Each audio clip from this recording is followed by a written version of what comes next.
All right, my name is Kylie Diamond. I am the creator of Vibology, which is this worldview of emotions.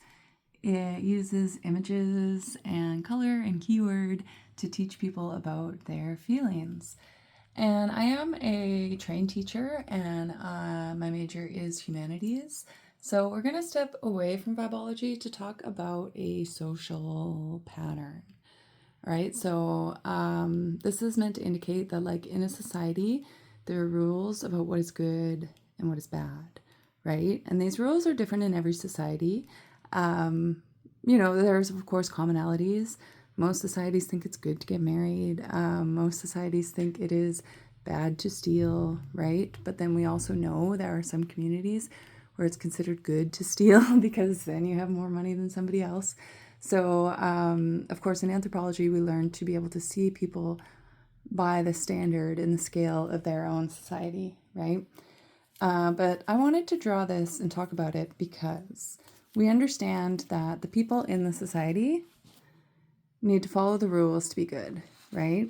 You have to go to school and then get a job and work at the job and don't complain and use the money to pay your bills and get married and have kids, right? That's good. Or whatever, right? This isn't part of the story. The part of the story is sometimes in the society where I'm from, and then some of the societies I've observed, we have rules about what is good and bad, and then some people act in ways that we all agree are bad.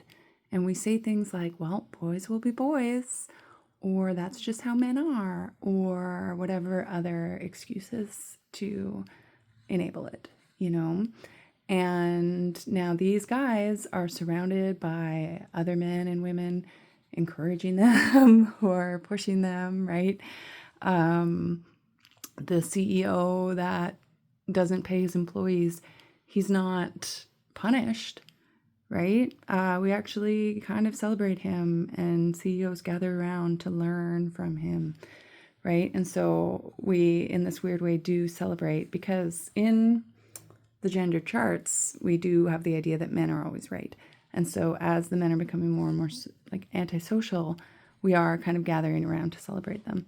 Whereas some of us are over here being shamed anyway, even though we're perfect. But what I wanted to say is we think that this is good for men because, oh, we're not punishing them and making them feel bad or small.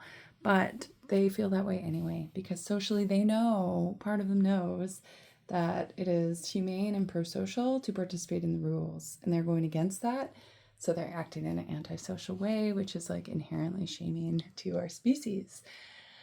And so we have these guys who break the rules, which makes everything worse for everybody else, but then they also get filled full of shame, and they often need you to punish them in some way, or they punish themselves, or they learn that they're bad, and then once bad becomes where you get validation, you get worse and worse and worse, right?